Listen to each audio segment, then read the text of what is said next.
Karoline shuts down. Rachel Maddow's attacks. Audience explodes. The countdown hit 0. Cameras rolled. The studio lights flared. Rachel Maddow leaned forward, smiling, razor-sharp eyes locked on her guest. Across the table sat Karoline Leavitt, former Trump press aide, rising conservative star, and the night's lightning rod. Welcome to The Verdict. Rachel began, her voice smooth, practiced. Tonight, we're joined by Karoline Leavitt. She's here to defend the indefensible, and I'm here to ask what America deserves to know. Karoline didn't blink. She adjusted the mic, clipped to her lapel. Her tone is calm, confident. I'm glad to be here, Rachel. Let's not waste time. Rachel raised an eyebrow. Oh, we won't. The audience in the control room leaned in. On social media, the hashtag Maddow trended before the second question even dropped. Let's start with immigration, Rachel fired. Under your former boss, ICE raids tore families apart. A Bronx teen named Dylan, an asylum seeker, was taken from his high school last week. You call that law and order. Karoline didn't flinch. We call that upholding the law, Rachel interrupted. Is arresting students in classrooms your vision of America? Is breaking the law your version of compassion? Karoline shot back. Her voice stayed even, but the edge sharpened. The split screen lit up Maddow's smirk versus Leavitt's steel. But Rachel wasn't done. You talk about morals, Karoline. Let's talk about personal choices. Your husband's 30 years your senior. You call that love or ambition, in disguise, a pause. The air cracked. Karoline didn't blink. I married a man who respects me. You want to shame me for my marriage, Rachel? That says more about you than it does about me. Twitter exploded. Rachel smiled tightly. Touchy. Karoline's eyes narrowed. No, just not distracted. But Rachel pivoted. You defend Trump, a man held in contempt by federal courts. What does that make you?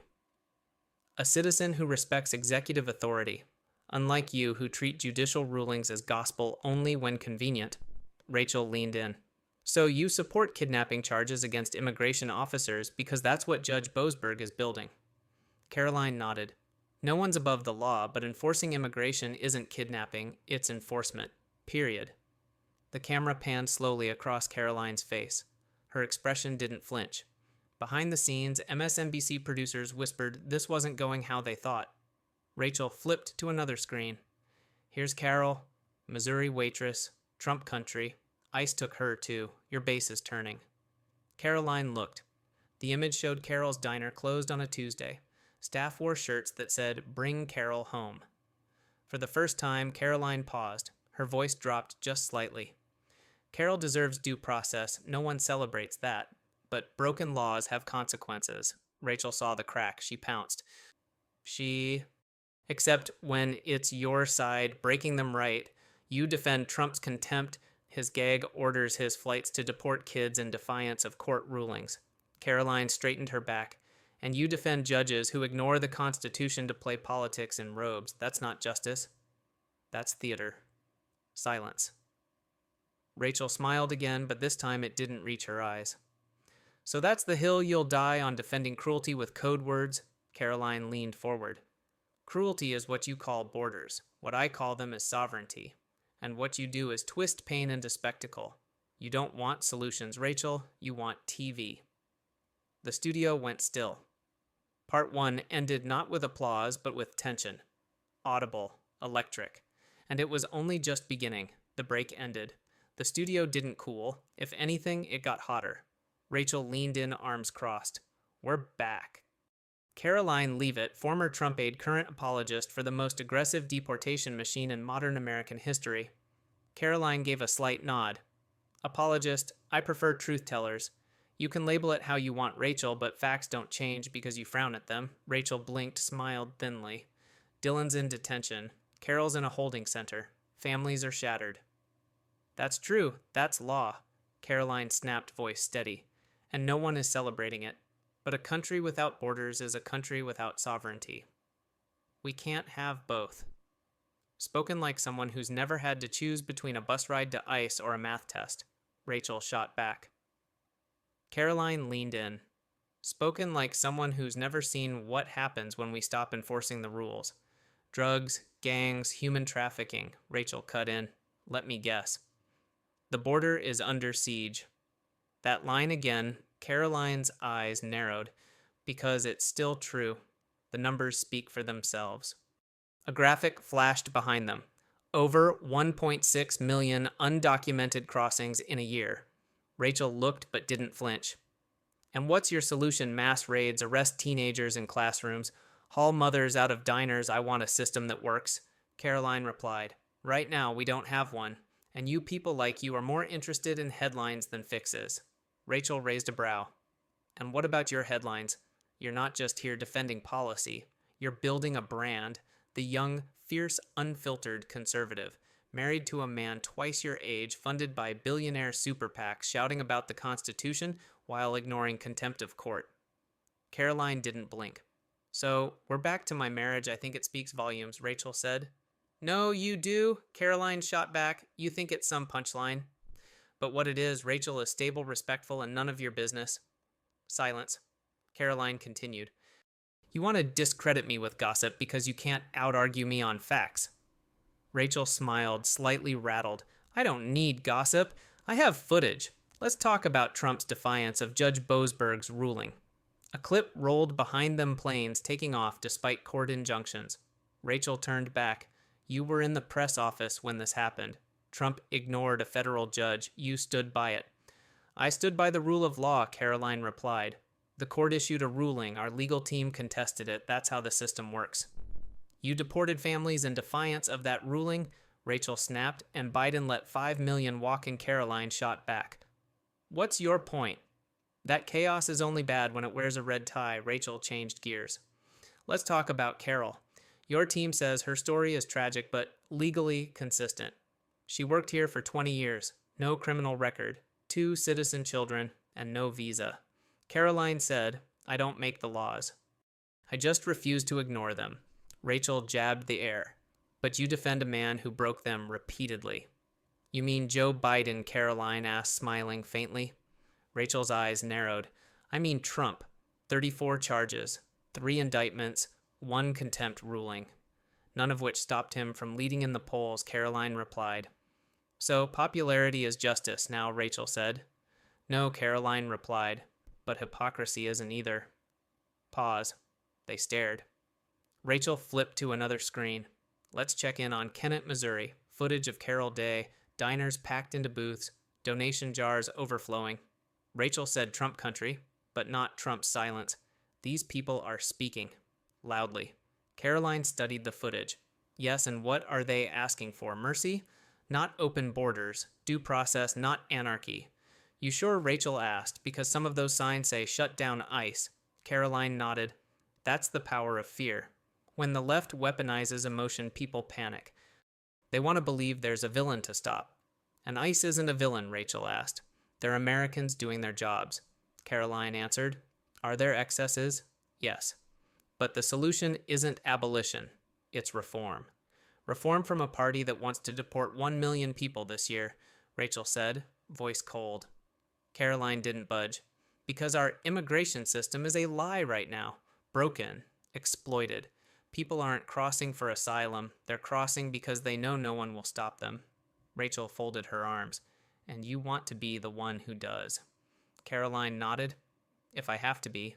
Rachel leaned closer. You're 20-something. You talk like a general. Do you really think you understand what these people face? I don't pretend to, Karoline said. But I've seen what Americans face when their cities are overrun, when hospitals are full, when schools can't handle the influx, when laws mean nothing. So the immigrants are to blame for crumbling infrastructure, Rachel snapped. No, Karoline replied. The politicians who lie to them and to us are. A beat. Rachel turned her head slightly as if recalibrating. Let's play a clip. Footage played protests outside ICE offices, chants of let Dylan go, teachers linking arms in front of schools. Rachel said, that's New York. But here's the real surprise. She pressed a button. New footage. Missouri again. This time outside the courthouse. Bring Carol home chants, bikers, retirees, Trump hats. Rachel let it sit. Your base is bleeding, she said softly. Karoline didn't respond at first. The pause was long deliberate. Then she said, what they want is humanity. What they fear is chaos. That's not hypocrisy.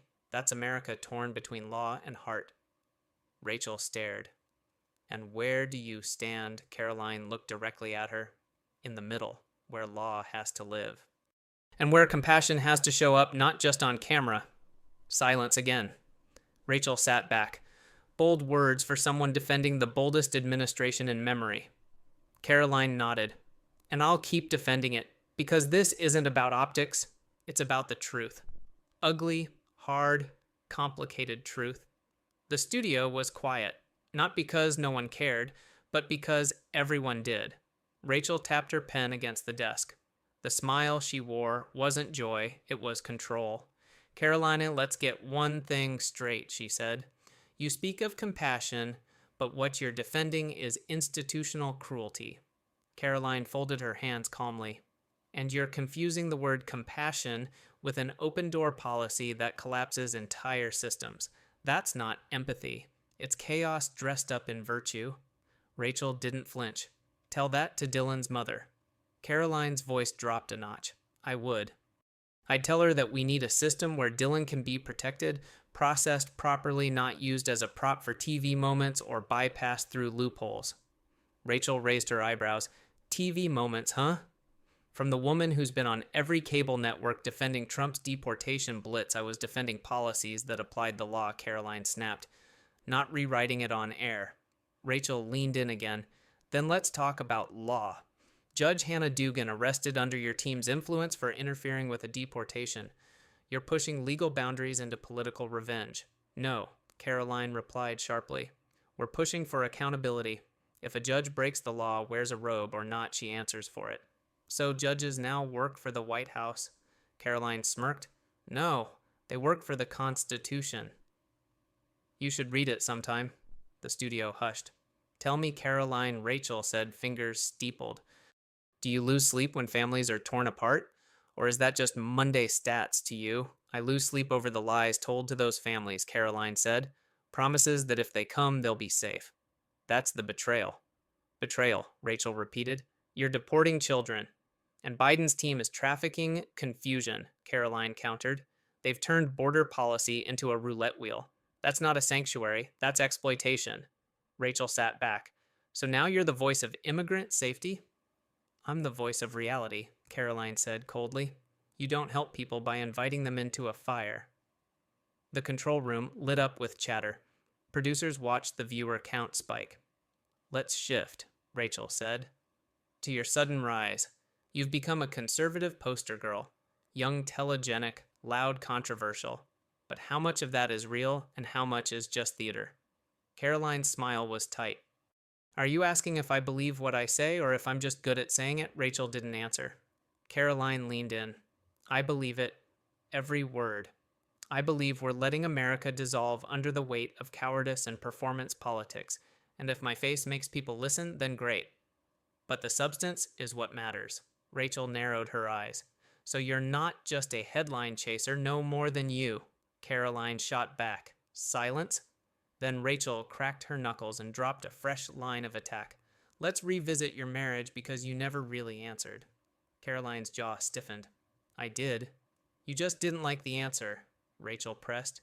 You married into power, into legacy, into money. Isn't that convenient for a voice of the people? No, it's convenient for someone who's tired of being told she doesn't belong in the room, Karoline snapped, and who decided to walk in anyway. The cameras zoomed slightly, just enough to catch the fire in both their eyes. Rachel said softly, You keep talking about rooms. Let's talk about the people locked out of them, like Carol, like Dylan, like every person crushed under policies you defend. And let's talk about the citizens ignored in those rooms, Karoline said. The families whose jobs vanish, whose neighborhoods change overnight, whose votes are dismissed as hate. Rachel asked, You think deporting Carol is justice? No, Karoline said. I think it's a tragedy, but laws don't disappear just because they're painful. Rachel leaned forward. And what about the families ICE never touches? White affluent overstays, tech workers on expired visas. Why do they get to stay while Dylan gets shackled? Karoline paused. Because the system is broken, and that's why we need to rebuild it. Don't burn it for TV applause. Burn it, Rachel echoed. You mean fix it like firing judges and turning ICE into a private army. Karoline snapped her. I mean, put it back in the hands of voters instead of activist robes. You keep saying activist judges, Rachel said. But most of them were appointed by your own president. So who failed here, Trump, or your narrative? Karoline said nothing at first. Then the vetting system failed. Trump said it himself. He's done with the Federalist Society. The game was rigged long before the bench. Rachel grinned. So now even Trump is a victim. Karoline returned the smile. No, just someone who finally saw how deep the rot goes. The exchange shifted again. Rachel pulled up images of the protest at Tweed Courthouse. Students, parents, even city council members demanding ICE stop taking kids out of classrooms. Karoline watched the footage. Rachel asked, "Do these people look like extremists to you?" Karoline answered slowly, "They look like Americans who care, but caring without structure leads to collapse. You mean compassion leads to collapse." "No," Karoline said. "Neglecting reality does." The studio buzzed again. Tweets poured in, some praising Karoline's poise, others blasting her coldness. Rachel saw it too. "You know what this moment reminds me of?" she asked. "The last time a young ideologue defended the indefensible on national TV." He cracked. Karoline stared. "Are you expecting me to?" Rachel shrugged. "And we'll see." Karoline leaned in. "I'm not here to win your approval, Rachel. I'm here because someone needs to say what you're too comfortable to confront." "And what's that?" "That your version of justice is selective. Your version of equality is filtered. And your version of truth depends on who's holding the microphone." Rachel's eyes glittered. "Then take it." Karoline didn't hesitate. She turned to the camera. "To everyone watching, whether you love me or hate me, whether you're in Manhattan or Missouri, I'm here to remind you borders are not racism, laws are not cruel, and sovereignty is not a sin." Rachel started to interrupt, but Karoline kept going. "You can call me names, you can question my motives, but you cannot deny this country is breaking under the weight of political cowardice, and I refuse to be quiet about it." The camera held on her face, not smug, not shaken, solid. Rachel finally spoke. "Well then," she said coolly, "now everyone knows where you stand." Karoline answered, "And where I won't kneel." Fade to black. The show returned from its third break, but the atmosphere had shifted. It wasn't just a debate anymore. It was war in slow motion, two voices clashing not just over politics, but over the soul of the country. Rachel began quietly, almost theatrically. "Karoline, we've talked about law, about borders, about justice, but let's now talk about power. Because what I see tonight isn't about immigration. It's about the lengths your side will go to keep control." Karoline leaned forward. "Power isn't the problem, Rachel. The fear of losing it is. And it's your side that panics every time Americans vote against your vision." Rachel smiled. "And what about your vision? A country governed by fear. Caged children, ICE raids in the middle of the night." Karoline responded coolly, "A country governed by laws. If you want to rewrite them, win the vote. Don't pretend chaos is compassion," Rachel snapped back, "and don't pretend cruelty is courage." The studio audience, silent by design, seemed to hold its collective breath. Karoline's eyes were focused, burning. Rachel shifted in her chair. "Let's talk about you, the persona, the brand, the machine behind the curtain. You're not just Karoline, the former press aide. You're the new icon of a movement built on fear and false nostalgia." Karoline didn't blink. "Better than a movement built on hashtags and hypocrisy." "Hypocrisy," Rachel laughed, but the edge in her voice sharpened. "You mean like calling for due process while supporting mass arrests without warrants?" "I mean claiming moral high ground while cheering lawlessness," Karoline replied. Rachel raised a tablet. "This morning, ICE picked up 87 people in a Bronx raid. 7 were minors. Your former office issued a statement defending it. Want to explain that Karoline didn't flinch. 79 of those had open warrants. The rest were with them. It's unfortunate, but law enforcement doesn't pause for public opinion." Rachel narrowed her eyes. "So that's what we are now." Collateral Karoline's tone hardened. "No, we are citizens who need a functioning system. And that means hard calls." Rachel leaned closer.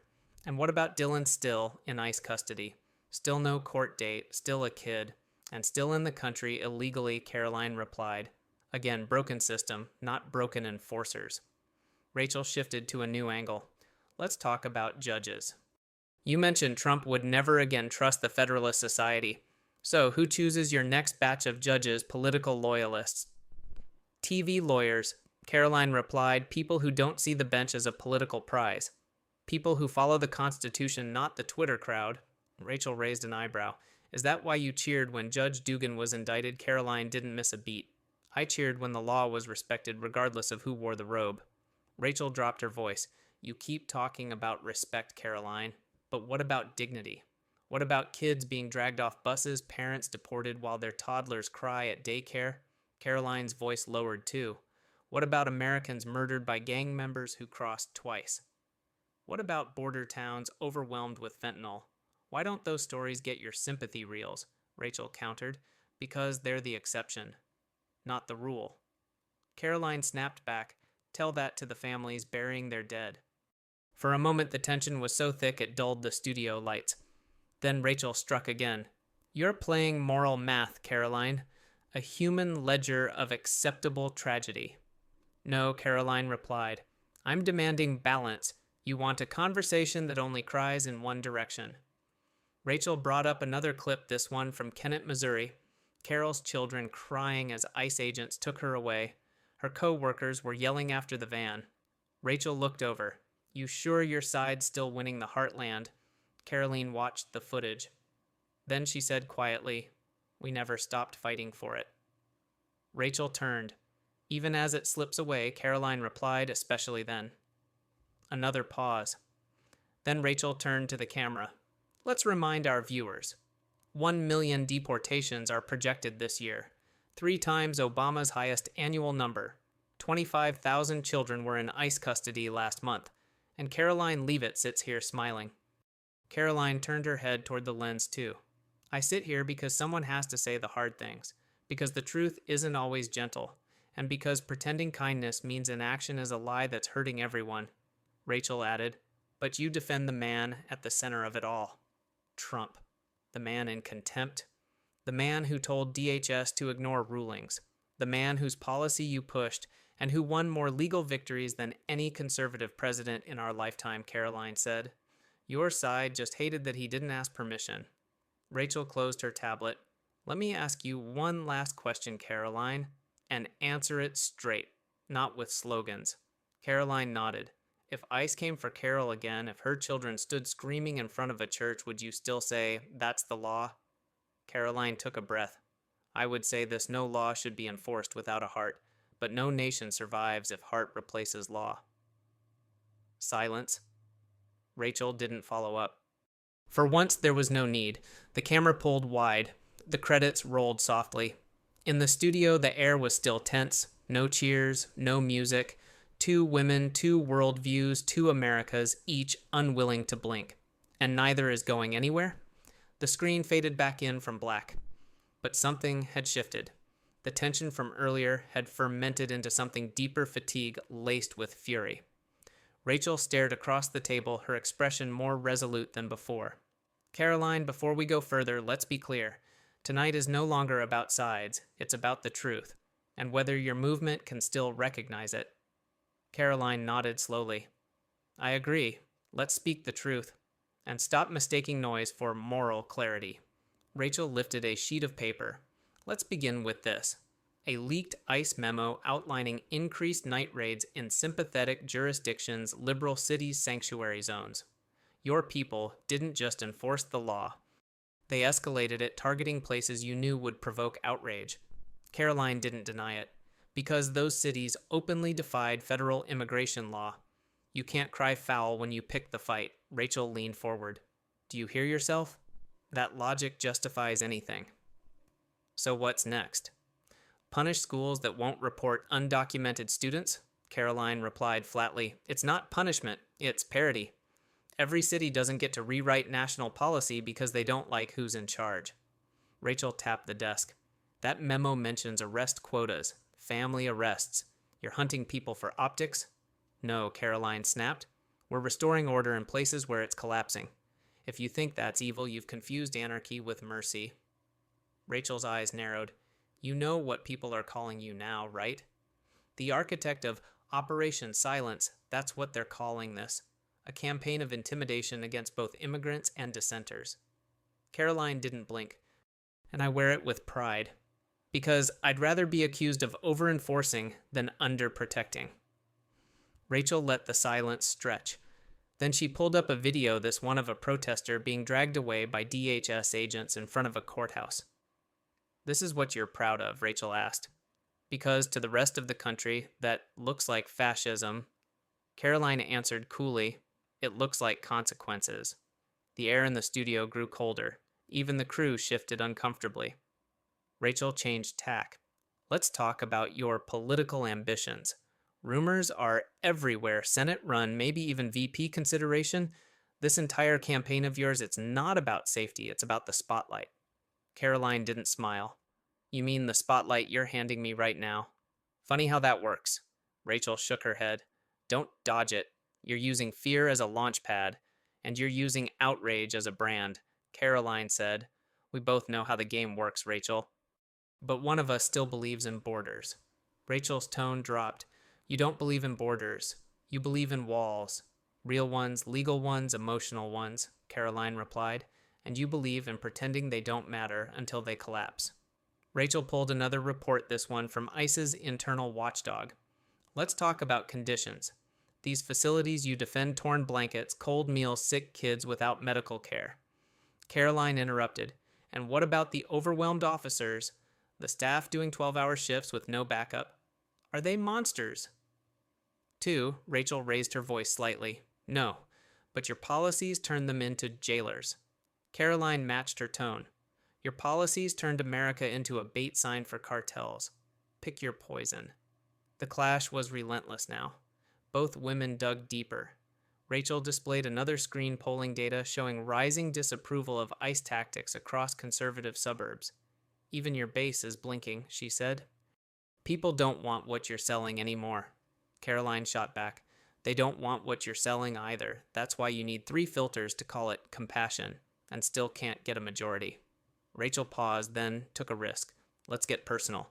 You're married to a man who's 30 years older, wealthy, connected, twice divorced. You don't see any irony in being the voice of traditional values? Karoline's eyes darkened. I see irony in the fact that you think attacking a woman's personal life makes you righteous. I married someone who supports me, who listens, who fights beside me. That scares you more than my policies ever could. Rachel didn't let up. What scares me is that millions of people think you're the future, Karoline replied. They don't just think it. They know it. Rachel sat back, exhaling. So let me ask you this, Karoline. If you had to choose between enforcing a deportation and saving a life, what would you do? Karoline looked directly at her. I'd ask why you think those things are separate, Rachel said. Because sometimes they are, Karoline replied. Then maybe it's your definitions that need rewriting, not the laws. The studio fell into an extended silence. Then Rachel stood. She walked toward the camera. America, you've heard both sides tonight. But beneath the talking points, here's the truth.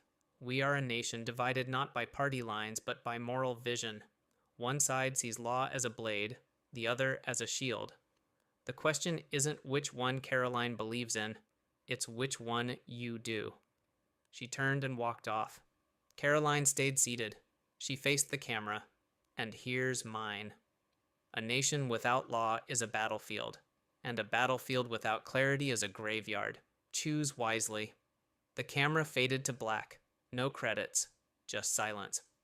The screen had gone black, but the silence it left behind was not peaceful. It was weight thick, unresolved, and reverberating. Backstage, Rachel Maddow walked briskly toward her dressing room. The crew parted in silence, unsure whether to look impressed, unsettled, or just relieved. She shut the door behind her, alone with her thoughts in the glare of the mirror. Karoline Leavitt remained in the studio for a full minute after the feed ended. No music played. No voices rose. The silence was hers, and she owned it. Then quietly she stood and left without a word, her heels tapping with unnerving calm. The next morning the nation was already on fire. Clips from the broadcast flooded social media. Karoline versus Rachel trended for 12 hours straight. TikToks dissected every phrase, every glare, every silence. The right praised Karoline's composure, calling her a steel spine in stilettos. The left hailed Rachel as a moral gladiator, slicing through spin with surgical precision. But something else was happening too. Dylan's story surged back into headlines. Carol's diner in Missouri was overwhelmed with support from across the country. Online fundraisers broke past $100,000. Teachers, nurses, and clergy posted videos saying, "I stand with Carol." Congressional offices were flooded with calls, some outraged at the deportations, others demanding more. And then came the unexpected. Karoline Leavitt released a statement that afternoon. "Though I stand by the principle of enforcement, I recognize the danger of policy becoming personal pain. Dylan and Carol's cases deserve transparency, urgency, and compassion. I've requested expedited review from ICE leadership, and I will continue to monitor both cases closely." Critics called it damage control. Supporters called it maturity. Rachel didn't respond, not in public. But on her next broadcast, she opened with a single sentence: "When pressure meets character, something always cracks or something grows." She left it there. The conversation had changed. For once, the echo chamber broke. Across dinner tables, radio shows, and school lounges, the debate wasn't red or blue, it was real. Parents discussed deportation policies like they did school lunches. Teenagers cited court rulings between classes. Pastors rewrote Sunday sermons. Two women had clashed on live television. But what followed wasn't spectacle, it was reflection. The show had ended, but the reckoning had just begun.